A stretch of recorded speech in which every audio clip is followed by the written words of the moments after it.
The battery in this video was provided by Humsienk, and there's an affiliate link in the description where I may earn a commission if you buy one. This is a Humsienk 12 volt 100 amp hour LFP battery, and this thing has exceeded my expectations. I was very critical about this unit when I got it because I knew I was going to have to do a ton of digging to figure out anything about it, because we've of course already popped the top on it. If we look inside, it doesn't really look like your typical China LFP battery. Now that's because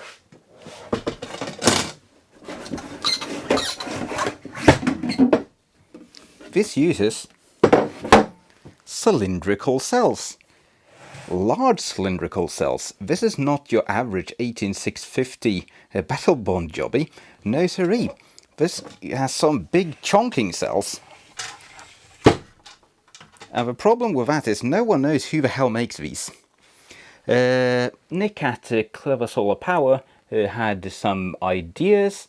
Humsienk are pretty tight-mouthed about it, but I could figure out who makes them, and I got a datasheet. A similar story for the BMS. Humsienk claim that this is an in-house BMS. That is not true. This is an off-the-shelf unit made by Bestmatch, and the cells are made by BWO. I haven't been able to get a good datasheet for this, sadly, nor any programming information. But who knows, maybe you might be able to coax it out of them. I just never got any reply from my emails. But the general build quality of this battery is really good, because it's built around this plastic frame rather than just having a pack of prismatics shoved together, and it's really just a nice design. I like this. The balancing leads are nicely clipped in. The cells are really in there. This frame will not let go. That of course means that there's decent spacing between the cells. They are not crammed right up against each other. There's no risk of short circuits between the cells. There's plastic on the bottom, so they're not just sitting up against the bottom of the case, making it decently resilient. And the corners are, of course, since they're round, decently well protected. And the BMS is actually properly mounted. We have screw terminals holding the BMS in place.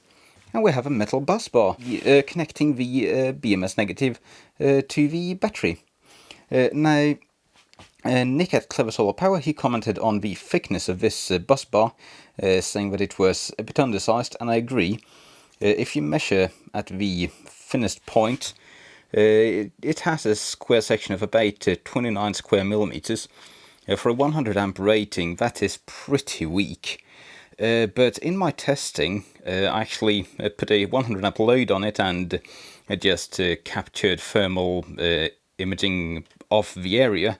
It does get hot, but it doesn't get critically hot. I don't think that's an issue as long as you're using the battery within reasonable means for any 100 amp hour unit. This is not going to be a problem. I actually don't mind that, although of course more is better. They could have made it a bit thicker. The BMS is pretty well built. I'll just reach over to my giant pile of data. We can look at what we have. So BMS is model number XW045002, and it uses 8 parallel 2 series Wayon WML 017N10 HGS FETs, which gives it a resistance of bugger all. These are good FETs, they're 100 volt rated, and the current ratings are off the charts. I will link this detailed test report in the description, so you can check it out yourself if you feel so inclined. But all in all, this is a good BMS. It's good for 48 volt series connections. I wouldn't be worried about it. It's gonna handle short circuits It's going to handle pretty much anything sane you can throw at it. I'm not worried that it's going to fail. It's built around a DVC 1006 chip, and the interconnects are 8 gauge and 2 in parallel. Slightly unequal lengths on both of them, but they share current pretty decently. The leads are not a problem. All the bolts have been nicely mounted. I've had this apart a bunch of times, but it's decent quality all around. I'm not seeing anything super bad. Took the shrink wrap off here to take a look at the crimps. The wire, the cable sheets are kind of thin, which does cause some heating around the terminal area if you sustain 100 amps for a long time.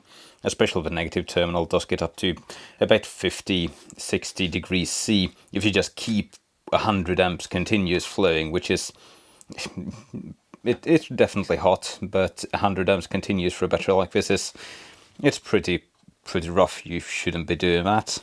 And here is the fact sheet of basic parameters I have tested. Tested capacity 101.7 amp hours. I'm getting roughly similar numbers no matter which current I use, so that's within spec. The way I view these capacities is a battery should do its rated capacity. You shouldn't expect anything more. Some people are going to go, oh, it's only 101.7. That's fine. It's not below 100. That's good by me. It's rated for 6,000 cycles at 80% DoD. That actually might be true, because the BO cells are rated at 3,000 cycles at 100% DoD. And those last 20%, they matter. I would not be surprised if this battery would actually perform 6,000 cycles if you do 80% DoD. That is perfectly within the realm of possibility. The BMS brand, Best Match BMC. They have a website, but everything is in Chinese. It's got protections for voltage, temperature, and actually current, since it does have a real current shunt. And the resistance on the entire BMS is 686 microohms as measured, which gives it like about 6-7 watts of power dissipation at 100 amps, which is, it does run kind of warm, but it's completely fine. It could certainly be a lot worse. The weakest point of this battery is the balancer.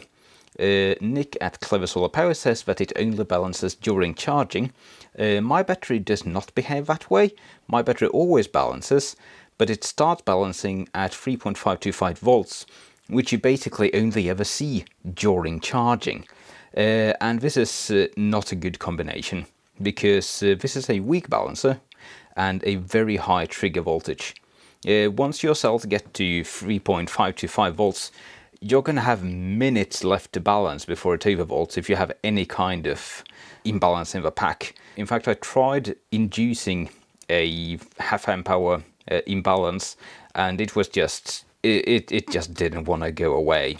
Just because if I charge it with a normal charger of more than 47 milliamps, the highest cell would just continuously overvolt. And it would be balancing while it's overvolting, but the battery is of course misbehaving during that time. BMS safety, all the voltage limits are good. The only BMS settings that are sort of wonky is that the temperature limit is set to 65 degrees, whereas the datasheet for the cells specifies a maximum of 60, but that's nitpicking. And the OCP default set on the BMS is 300 amps, which is more than the internal wiring can handle. The cells can actually handle 250 amps peak, which is surprisingly high. But this means that you really need to be fusing your battery. I don't cut marks for this because I'm an old school guy. Your old lead acids didn't have internal battery management goblins turning stuff off if you overloaded them. You should be fusing your battery regardless. But thankfully you can actually adjust that value in the app, so you can turn it down if you want to, but you should still use a fuse of about 100 amps. Cell isolation is of course excellent. The cells are not going anywhere in this plastic case. Terminal wires 2x8 gauge, fine for up to about 100 amps given that they're high temp cables. Cell jumpers, they are really rigid, fat, welded aluminium plates, which they don't get warm at all, no matter what you do. Mounting seam, plastic case, perfectly fine. There is no overpressure valve on the case, so if you do have a venting event, the case is gonna vent catastrophically. It's gonna leak out of somewhere, probably the top case is just gonna pop off. But generally, there are no deal breakers on this battery. Like there's no like critical fault which I can identify as like an obvious safety issue. I'm super happily surprised by that. I wasn't expecting to see that, especially now that we actually have a data sheet for the cells. One of my worries with this battery was that this was just going to be like random garbage cells from nobody, but they do have a brand and they do have specifications, which means that we have some clue what's going on. Now, one funny thing about these batteries is that they seem to have pockets of air in them, or gas, because if you sort of move the battery around, you can hear them gurgling.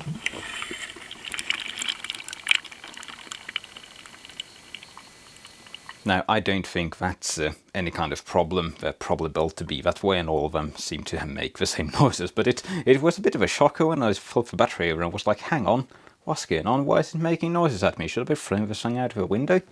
But no, I think it's normal. The cell balance leads are also soldered to a welded piece on the bus bars. These are not coming off easily. They're well mounted. So, in conclusion, what's the Humsienk 100 amp hour smart battery good for, and should you buy it? And I think you could do a lot worse. I would recommend this battery for up to about 75 amps continuous. I wouldn't want to go much above that, because when you get past the 75, all the leads and everything start to get quite hot inside, and in an elevated temperature scenario, say 40 degrees ambient, you're likely to see BMS FET high temperature disconnects if you go much above 75 amps. Below that, it's really pretty happy. Temps are fine, nothing's misbehaving. It's been really good, and the mechanical design is a really nice piece of kit. Of course, you can see the case can actually be disassembled non-destructively. You just knife the edge over with patience and elbow grease. It's completely doable, and it will snap back together. You should fuse the battery. I would recommend about 100 amps, slow blow fuse. The fact that this BMS is configured for, and I would say capable of handling short bursts of 300 amps, this is not a bad battery for situations where you have some stupid device that just decides to pull a stupid amount of current on startup, and you need something to just eat that. This will do it happily, without much problem, without even running the cells out of spec. So yeah, not a bad product. Of course, this is Humsienk is sort of a China unknown brand. This design could change at any moment. We don't know if this is going to be the same design as you receive a month from now, a year from now. Who knows? So that's sadly just the nature of the game. But this version, the way I see it here, is a pretty decent battery. I don't mind it at all. I'm going to link the detailed test results in a PDF in the description. I have tested lots of parameters, though still not as many as I would like to test. And I'm going to link the datasheets for the cells, so you can read those yourselves as well, since they actually exist. So with that, I guess all that's left to do is pop the battery back in the box.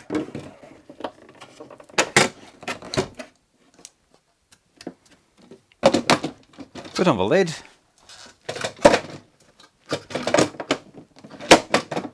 I don't want to snap it back. I still want to take it apart. Yeah, and enjoy it. It's not bad. I might find some use for this guy. Cheerio.